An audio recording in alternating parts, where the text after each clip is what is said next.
एक बार पार्वती ने भगवान शिवशंकर से पूछा, ऐसा कौन सा श्रेष्ठ तथा सरल व्रत पूजन है जिससे मृत्यु लोक के प्राणी आपकी कृपा सहज ही प्राप्त कर लेते हैं। उत्तर में शिव जी ने पार्वती को शिवरात्रि के व्रत का विधान बताकर यह कथा सुनाई। एक गांव में एक शिकारी रहता था। पशुओं की हत्या करके वह अपने कुटुंब को पालता था। वह एक साहूकार का ऋणी था, लेकिन उसका ऋण समय पर ना चुका सका। क्रोधवश साहूकार ने शिकारी को शिवमठ में बंदी बना लिया। संयोग से उस दिन शिवरात्रि थी। शिकारी ध्यानमग्न होकर शिव संबंधी धार्मिक बातें सुनता रहा। चतुर्दशी को उसने शिवरात्रि की कथा भी सुनी। संध्या होते ही साहूकार ने उसे अपने पास बुलाया और ऋण चुकाने के विषय में बात की। शिकारी अगले दिन सारा ऋण लौटा देने का वचन देकर बंधक से छूट गया। अपनी दिनचर्या की भांति वह जंगल में शिकार के लिए निकला, लेकिन दिन भर बंदीगृह में रहने के कारण भूख प्यास से व्याकुल था।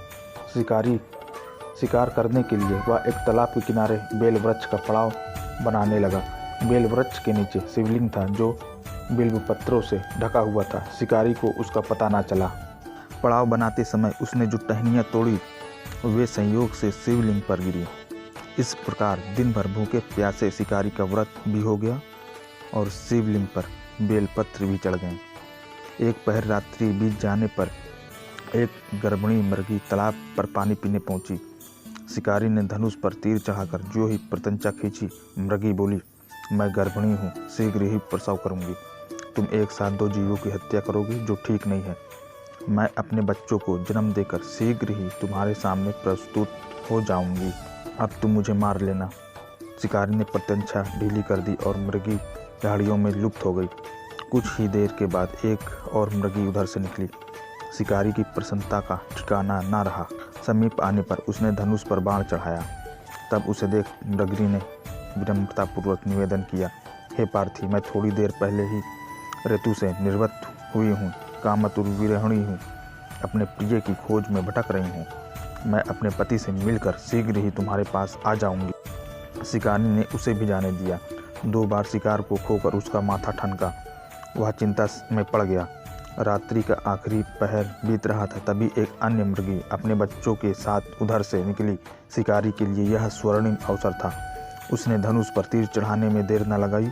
वह तीर छोड़ने ही वाला था कि मृगी बोली, हे पार्थी, मैं इन बच्चों को पिता के हवाले करके लौट आऊंगी। इस समय तुम मुझे मत मार। शिकारी हंसा और बोला, सामने आए शिकार को छोड़ दूं? मैं ऐसा मूर्ख नहीं। इससे पहले मैं 2 बार शिकार खो चुका हूँ। मेरे बच्चे भूख प्यास से तड़प रहे होंगे। उत्तर में मृगी ने फिर कहा, जैसे तुम्हें अपने बच्चों की ममता सता रही है, ठीक वैसे भी मुझे भी।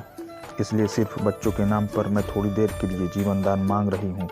हे पार्थी, मेरा विश्वास कर। मैं इन्हें इनके पिता के पास छोड़कर तुरंत लौटने की प्रतिज्ञा करती हूँ। मृगी की दीन स्वर सुनकर शिकारी को उस पर दया आ गई। उसने उस मृगी को भी जाने दिया। शिकार के अभाव में बेल वृक्ष पर बैठा शिकारी बेलपत्र तोड़ तोड़कर नीचे फेंकता जा रहा था। पौ फटने को हुई तो एक हष्टपुष्ट मृग उसी रास्ते पर आया। शिकारी ने सोच लिया कि इसका शिकार वह अवश्य करेगा। शिकारी की तनी प्रशंसा देख मृग विनीत स्वर में बोला, हे पार्थी भाई, यदि तुमने मुझसे पूर्व आने वाली 3 मृगियों तथा छोटे छोटे बच्चों को मार डाला तो मुझे भी मारने में विलम्ब न करो, ताकि उनके वियोग में मुझे एक क्षण भी दुख न सहना पड़े। मैं उन मृगियों का पति हूँ। यदि तुमने उन्हें जीवन दान दिया है तो मुझे भी कुछ क्षण जीवन दान देने की कृपा करो। मैं उनसे मिलकर तुम्हारे सामने उपस्थित हो जाऊँगा। मृग की बात सुनते ही शिकारी के सामने पूरी रात का घटना चक्र घूम गया। उसने सारी कथा मृग को सुना दी। तब मृग ने कहा, मेरी 3 पत्नियों जिस प्रकार प्रतिज्ञाबद्ध होकर गई हैं, मेरी मृत्यु से अपने धर्म का पालन नहीं कर पाएंगी। अतः जैसे तुमने उसे विश्वास पात्र मानकर छोड़ा, वैसे भी मुझे जाने दो। मैं उन सबके साथ तुम्हारे सामने शीघ्र ही उपस्थित होता हूँ। उपवास, रात्रि जागरण तथा शिवलिंग पर बेलपत्र चढ़ाने से शिकारी का हिंसक हृदय निर्मल हो गया था। उसमें भगवत शक्ति का वास हो गया था। धनुष तथा बाण उसके हाथों से सहज ही छूट गए। भगवान शिव की अनुकंपा से उसका हिंसक हृदय कारुणिक भावों से भर गया। वह अपने अतीत के कर्मों को याद करके पश्चाताप की ज्वाला में जलने लगा। थोड़ी ही देर बाद मृग सपरिवार शिकारी के समक्ष उपस्थित हो गया ताकि वह उनका शिकार कर सके। किंतु जंगली पशुओं की ऐसी सत्यता, सात्विकता एवं सामूहिक प्रेम भाव देखकर शिकारी को बड़ी ग्लानि हुई। उसके नेत्रों से आंसुओं की झड़ी लग गई। उस मृग परिवार को न मारकर शिकारी ने अपने कठोर हृदय को जीव हिंसा से हटा सदा के लिए कोमल एवं दयालु बना लिया। देवलोक से समस्त देव समाज भी इस घटना को देख रहा था। घटना की परिणति होते ही देवी देवताओं ने पुष्पों की वर्षा की। तब शिकारी तथा मृग परिवार को मोक्ष की प्राप्ति हुई।